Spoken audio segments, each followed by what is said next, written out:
నమస్కారం బంధుమిత్రులందరికీ కూడా మీకు మీ కుటుంబ సభ్యులకి ఆయు ఆరోగ్య అష్టైశ్వర్యాలు ప్రసాదించాలని ముక్కోటి దేవతలను సర్వమత దేవతలను మనసారా ప్రార్థిస్తూ తిప్పరాజు రమేష్ బాబు సీనియర్ జర్నలిస్ట్, ఆంధ్రప్రదేశ్ ముఖ్యమంత్రి, యువజన శ్రామిక రైతు కాంగ్రెస్ పార్టీ వైఎస్ఆర్ కాంగ్రెస్ పార్టీ అధినేత జగన్మోహన్ రెడ్డి గారు అనేక సంక్షేమ పథకాలు ప్రవేశపెట్టి ప్రజలకి నేరుగా బ్యాంకు ఖాతాల్లోకి డబ్బు జమ చేస్తూ ఉండడం, ప్రజల్లో జనబలం పెరిగి జనంలో పార్టీకి బలం పెరిగి దూసుకెళ్తూ ఉండగా ఎన్నికలు ఇంకా దగ్గర 6 నెలలు ఉన్నది. మేలో జరగాల్సిన ఎన్నికలు ఉంటాయి, మార్చిలో నోటిఫికేషన్ రావచ్చు. జగన్మోహన్ రెడ్డి గారేమో దూకుడుగా శాసనసభ్యుల్ని, లోక్సభ సభ్యుల్ని, నియోజకవర్గాల మార్పులు చేర్పులు చేర్చుకుంటూ కొత్త అభ్యర్థులకు అవకాశాలు కల్పిస్తూ దూసుకెళ్లిపోతున్నారు.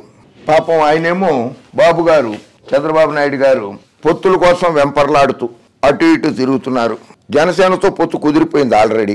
ఇంకా కమ్యూనిస్టులు మిగిలి ఉన్నారు. CPI, CPM, Bharatiya Janata party తోటి విశ్వ ప్రయత్నాలు చేస్తున్నారు. అక్కడి నుంచి ఇప్పటి వరకు ఏం సమాధానం రాలా భారతీయ జనతా పార్టీ నుంచి సానుకూలంగా. ఇటుపోతే కాంగ్రెస్ పార్టీ నాయకుడు కర్ణాటక ఉప ముఖ్యమంత్రి డికే శివకుమార్ గారిని బెంగళూరులో కలిశారు. కాంగ్రెస్ పార్టీకి 12 సీట్లు ఇవ్వడానికి సిద్ధమని కూడా ఆయనతో ఓ ప్రతిపాదన చేశారు. ఇవి కొత్త రాజకీయ సమీకరణాలే. మరి కాంగ్రెస్ పొత్తులోకి గనక వెళితే చంద్రబాబు నాయుడు గారు జాతీయంగా దేశవ్యాప్తంగా భారతీయ జనతా పార్టీకి వ్యతిరేకంగా ఏర్పడినటువంటి ఇండియా కూటమి, కాంగ్రెస్ నేతృత్వంలోని ఇండియా కూటమిలో భాగస్వామి అయినట్లు చంద్రబాబు నాయుడు. మరి పవన్ కళ్యాణ్ గారేమో భారతీయ జనతా పార్టీ సారథ్యంలోని ఎన్డీఏ కూటమిలో ఉన్నారు. మరి 2 ఎన్డీఏ కూటమితో ఉన్న పవన్ కళ్యాణ్ గారు, ఇండియా కూటమితో ఉన్న చంద్రబాబు నాయుడు గారు కలిసి ఆంధ్రప్రదేశ్ ఎన్నికలలో పోటీ చేస్తాయా? అలా చేయడానికి కుదురుతుందా? అలా సాధ్యం కాదు కదా. కాకపోతే సాక్షిలోనేమో జనబలమే గీటురాయి, 24 అసెంబ్లీ 3 ఎంపీ స్థానాలకు పార్టీ సమన్వయకర్తలను నియమించిన ఆంధ్రప్రదేశ్ సీఎం జగన్ 175 స్థానాల్లోనూ విజయమే లక్ష్యంగా. ఇది జగన్మోహన్ రెడ్డి గారు చేస్తున్నటువంటి అభ్యర్థుల ప్రకటనలు. గత 55 నెలలుగా సంక్షేమాభివృద్ధి పథకాలు, చరిత్ర ఎరుగని విప్లవాత్మక సంస్కరణలతో సీఎం వైఎస్ జగన్ జనరంజక పరిపాలన అందిస్తున్నారు. సంక్షేమ పథకాల ద్వారా డీబీటీ ప్రత్యక్ష నగదు బదిలీతో 2.45 2,45,000 కోట్ల రూపాయలు, 2,45,000 కోట్ల రూపాయలు, నాన్ డీబీటీ రూపంలో 1,67,000 కోట్ల రూపాయలు, మొత్తం 4,12,000 కోట్ల మేరకు ప్రజలకు ఆంధ్రప్రదేశ్ ప్రజలకు లబ్ధి చేకూర్చారు జగన్మోహన్ రెడ్డి గారు. రాష్ట్రంలో సగటున 87% కుటుంబాలకు సంక్షేమాభివృద్ధి పథకాల ద్వారా ప్రయోజనం అందగా అందులో 76% ఎస్సీ, ఎస్టీ, బీసీ, మైనారిటీ ఉండడం గమనార్హం. రాష్ట్రంలోని 87% కుటుంబాలకి ఏదో ఒక సంక్షేమ పథకం ద్వారా లబ్ధి పొందారు. అందులో 76% మంది, 75% ఎస్సీ, ఎస్టీ, బీసీ, మైనారిటీలే ఉన్నారు. బాబు గారు, మీరు ఎప్పుడన్నా ఇటువంటి పథకాలు ప్రవేశపెట్టారా? చంద్రబాబు నాయుడు గారు ఇలా ఎస్సీ, ఎస్టీ, బీసీ, మైనారిటీలకి లబ్ధి చేకూర్చేలాగా ఎప్పుడైనా చూశారా? ఎస్సీలు మీకెందుకు రాజకీయాలు అంటాడు మీ పార్టీ ఎమ్మెల్యే చింతమనేని ప్రభాకర్. మత్స్యకారులను తోక కత్తిరిస్తానంటారు మీరు. బీసీలని మిమ్మల్ని లోపలికి రానివ్వడమే తప్పు. నోర్మూయిండా అన్నారు బీసీలని పట్టుకుని. మీరు గోల చెయ్యగా ఎన్ఎండి ఫారూక్ గారికి మంత్రి పదవి ఇచ్చారు.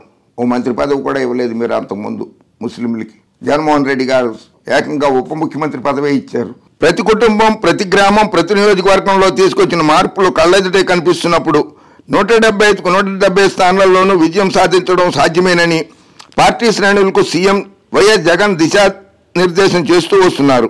చేసిన మంచిని ప్రజలకు చెప్పి వారితో మమేకమై మరింత మేలు చేయడానికి ఆశీస్సులు కోరాలని ఎమ్మెల్యేలు, సమన్వయకర్తలకు మార్గనిర్దేశం చేశారు. ప్రజలతో మమేకం కాకుండా వారి మనసు చూడగొనలేని వారికి టికెట్లు ఇవ్వలేనని ఆది నుంచి సీఎం జగన్ తేల్చి చెప్తూ వస్తున్నారు. అది ప్రజల్లో ఎవరైతే సరిగ్గా పనిచేయలేదో, గడప గడపకి ప్రోగ్రాంలో పాల్గొనలేదో, బస్సు యాత్రలో పాల్గొనలేదో అటువంటి వారందరినీ గుర్తించి ఎక్కడెక్కడైతే శాసనసభ్యుల మీద వ్యతిరేకత ఉన్నదో అక్కడ అభ్యర్థులను మారుస్తున్నారు ఆయన. దాని గురించి ఈనాడు పేపర్కి, ఆంధ్రజ్యోతి పేపర్కి భయం ఎందుకు? మీకెందుకు భయం? ఆయన పార్టీలో ఆయన పార్టీ అభ్యర్థులను ఆయన మార్చుకుంటారో అది ఆయన ఇష్టం. మీరు పేపర్లో ఏ వార్త రాయాలో, ఎలా రాయాలో అన్నది మీ ఇష్టమైనప్పుడు పార్టీలో ఏ అభ్యర్థికి టికెట్ ఇవ్వాలా, ఏ అభ్యర్థికి టికెట్ ఇవ్వద్దా అన్నది ఆయన ఇష్టం కాదా? జగన్మోహన్ రెడ్డి ఇష్టం కాదా? పద్ధతిని కూడా మీరు వ్యతిరేకిస్తారా? ప్రజాస్వామ్యంలో ఉన్నటువంటి పద్ధతిని. అసలు మీకు ప్రజాస్వామ్యం అంటే నమ్మకం ఉందా? పచ్చ మీడియా ఎలాస్ రాష్ట్ర ప్రజలకు చెప్పండి. ప్రజాస్వామ్యం మీద పచ్చ మీడియాకి ఏ మాత్రం గౌరవం లేదు, నమ్మకం లేదు, విశ్వాసం లేదు. ఒకటే చంద్రబాబు రాజ్యాంగము, లోకేష్ రాజ్యాంగం మీదే పచ్చ మీడియాకి నమ్మకం ఉంది. చంద్రబాబుని అధికారంలోకి తీసుకొచ్చేయాలి, లోకేష్ బాబుని అందలం ఎక్కించాలి. దానికోసం ఎంతైనా బరి తెగిస్తున్నారు. అందుకు సాక్ష్యంగా ఇవాళ వాళ్ళ పేపర్లో మార్పులు మంటలు, మార్పులు మంటలు.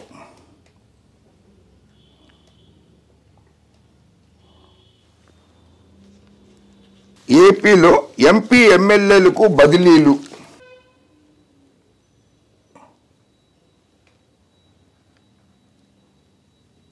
మూడు లోక్సభ, 24 శాసనసభ నియోజకవర్గాలకు కొత్త సమన్వయకర్తలు. రాబోయే ఎన్నికల్లో వీరే అభ్యర్థులని ప్రకటించిన మంత్రి బొత్స సత్యనారాయణ. ఆఖరి నిమిషం వరకు మార్పులు చేర్పులు కొనసాగుతాయని కూడా వెల్లడి. అని మార్చుకుంటారు.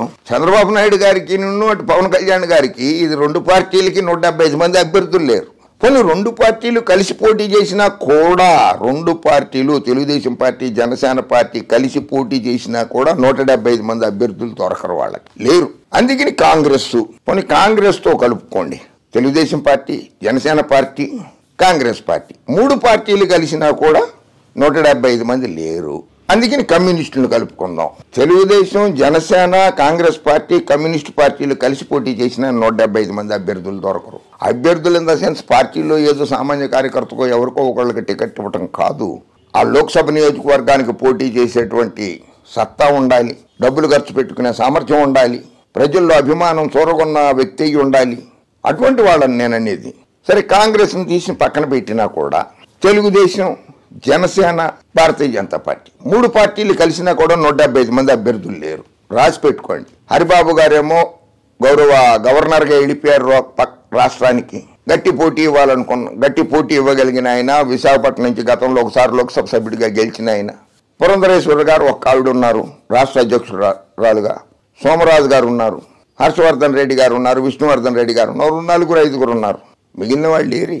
175 శాసనసభ స్థానాల్లో పోటీ చేసే అభ్యర్థుల పేర్లు, 175 మంది పేర్లన్నీ ఒక్క పార్టీని, తెలుగుదేశం పార్టీ కానీ, జనసేన పార్టీ కానీ, కమ్యూనిస్ట్ పార్టీలు కానీ, కాంగ్రెస్ పార్టీ కానీ, భారతీయ జనతా పార్టీ కానీ ప్రకటించండి.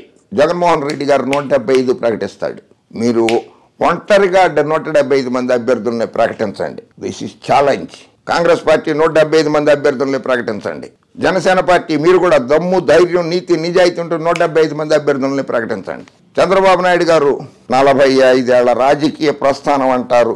14 సంవత్సరాలు ముఖ్యమంత్రిగా, 10 సంవత్సరాల నుంచి ప్రతిపక్ష నాయకుడిగా చేశానని చెప్పి గొప్పలు చెప్పుకుంటారు. జాతీయ నాయకుడిని చెప్పుకుంటారు. ప్రధానమంత్రుల్ని, రాష్ట్రపతుల్ని చేశానని ప్రగల్భాలు పలుకుతూ ఉంటారు. 175 మంది అభ్యర్థుల్ని పోటీలోకి దించలేక పొత్తుల కోసం వెంపర్లాడుతున్న రాజకీయ నాయకుడు చంద్రబాబు నాయుడు. ఇందులో లోక్సభ నియోజకవర్గాలు కూడా మార్చారు. అనంతపురం తలాలి రంగయ్య గారిని మార్చి ప్రస్తుతం మంత్రిగా ఉన్నటువంటి మాలగడ్ల శంకరనారాయణ గారికి, హిందూపురంలో గోరంట్ల మాధవ్ గారిని తప్పించి జోలదరాశి శాంత గారికి, అరకు ఎస్టీ నియోజకవర్గం నుంచి గొడ్డేటి మాధవిని తప్పించి కొట్టగొళ్ళి భాగ్యలక్ష్మి గారికి ఇచ్చారు. వీళ్ళల్లో మళ్ళీ ఆ మార్చిన వాళ్ళల్లో ఒక్క గోరంట్ల మాధవ్కి తప్ప మిగిలిన వాళ్ళకి శాసనసభ్యులుగా అవకాశాలు కల్పించారు. ఎందుకంటే గోరంట్ల మాధవ్ గారి మీద ఇప్పుడు ఒక వీడియో వైరల్ అయిపోయింది. అందుకని ఆయన్ని తప్పించాల్సిన పరిస్థితి, తప్పని పరిస్థితుల్లోనే తప్పించాల్సి వచ్చింది గోరంట్ల మాధవ్ గారిని. పార్టీ ఇమేజ్ దెబ్బతింది. ఆయన కూడా, గోరంట్ల మాధవ్ గారు కూడా వ్యక్తిగతంగా ప్రతిష్ట కోల్పోయారు కనుక ఆయన్ని తప్పించాల్సి వచ్చింది. సాధారణంగా ప్రభుత్వ, ప్రైవేటు ఉద్యోగులకు బదిలీలు ఉంటాయి. కానీ వైఎస్ఆర్ కాంగ్రెస్ పార్టీ తమ సిట్టింగ్ ఎమ్మెల్యేలు, ఎంపీలకు ఒక నియోజకవర్గం నుంచి మరో నియోజకవర్గానికి బదిలీ చేసింది. చంద్రబాబు నాయుడు బదిలీ కాలేదా? చంద్రగిరి శాసనసభ స్థానం నుంచి పోటీ చేసి కుప్పం శాసనసభ స్థానానికి వెళ్ళాడే, అది బదిలీ కాదా? దాన్ని ఇంగ్లీష్లో ట్రాన్స్ఫర్ అంటారు, అంతే కదా రామోజీ గారు? అది బదిలీ కదా? ఎన్టీ రామారావు గారు మీరు బాగా ప్రచారం ఇచ్చారు కదా. విశ్వవిఖ్యాత నట సార్వభౌమ నటరత్న డాక్టర్ పద్మశ్రీ నందమూరి తారక రామారావు గారు గుడివాడ, హిందూపురం నల్గొండ నుంచి పోటీ చేశారు ఆయన మరి ఆ రోజుల్లో ఆయనంతటా ఆయనే బదిలీ చేసేసుకున్నాడు ఆ పార్టీ అధ్యక్షుడు అయ్యుండి, లేకపోతే పార్టీ ప్రధాన కార్యదర్శిగా ఉన్నటువంటి చంద్రబాబు నాయుడు గారు బదిలీ చేశారు ఆయన్ని. చిత్తరంజన్ దాస్ గారి చేతిలో ఓడిపోయారు కదా మహబూబ్ నగర్ జిల్లా నియోజకవర్గంలో నుంచి పోటీ చేసి కల్వకుర్తిలో.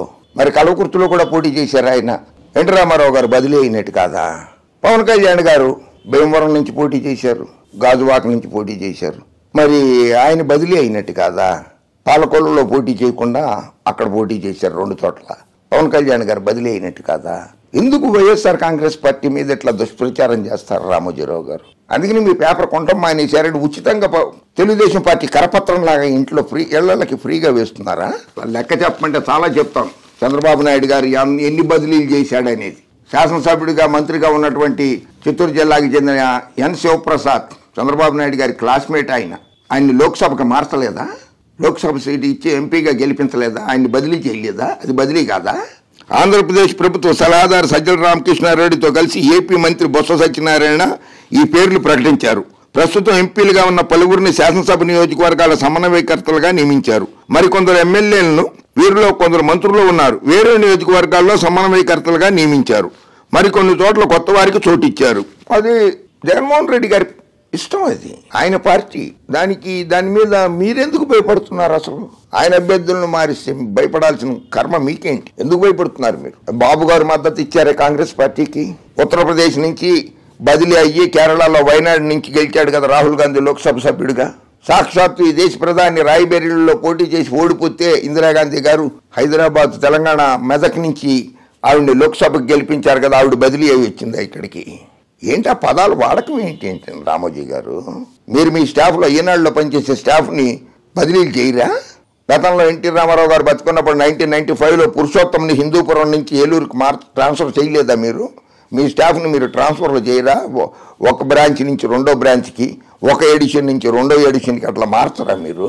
కనుక ఇక నుంచైనా సరే వైఎస్ఆర్ కాంగ్రెస్ పార్టీ మీద దుష్ప్రచారం మానేయండి. నరేంద్ర మోడీ గారు గుజరాత్, ఆయన బరోడా నుంచి పోటీ చేశారు, వారణాసి నుంచి పోటీ చేస్తున్నారు ఉత్తరప్రదేశ్లో. ప్రధానమంత్రి గారు కూడా బదిలీ అయిపోయినట్టేనా అక్కడికి? సొంత రాష్ట్రం బరోడా నుంచి గెలిచారు, బరోడాలో ఉంచుకోవచ్చు కదా ఆయన ఆ స్థానాన్ని. వారణాసి ఉంచుకుని బరోడా ఎందుకు రాజీనామా చేశారు? ఆయన బదిలీ అయిపోయినట్ట. కనుక ఇక నుంచైనా వైఎస్ఆర్ కాంగ్రెస్ పార్టీ మీద, వైఎస్ జగన్మోహన్ రెడ్డి గారి మీద వ్యక్తిగత విమర్శలు, పార్టీ మీద విమర్శలు, సద్విమర్శలు చేయండి, అందరూ ఆనందిస్తారు. ఎస్సీ, ఎస్టీ, బీసీ మైనార్టీలకు అందుతున్న సంక్షేమ పథకాల గురించి రాయండి.